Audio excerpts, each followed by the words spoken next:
नारा था बेटियां बचाओ। सरकार बेटियां तो नहीं बचा पा रही। भारत की राजधानी दिल्ली के अंदर 90 साल की बूढ़ी मां को घर से घसीटकर बलात्कार किया गया है। 5 साल की नन्ही बच्ची all India institute medical science AIIMS में जिंदगी और मौत के बीच में अभी भी जूझ रही है।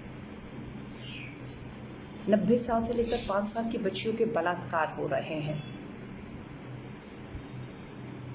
उत्तर प्रदेश के भाजपा के कद्दावर नेता उन्नाव से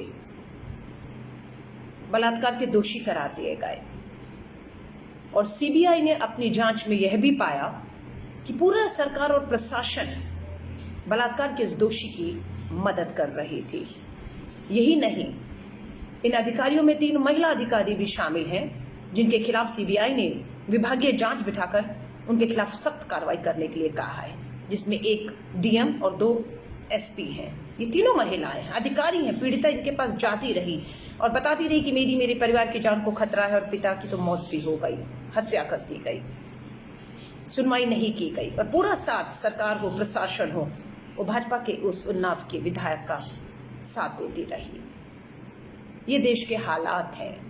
सोचिए, देश के दूर दराज गांव में जहां थाने कोसों दूर होते हैं, जहां गरीब की सुनने वाला कोई नहीं होता, अगर भारत की राजधानी दिल्ली में ही है तो उनका हाल क्या होगा। खून नहीं खोलना, गुस्सा आता है, चिंता होती है, रोष आता है, खून खौलता है। कब तक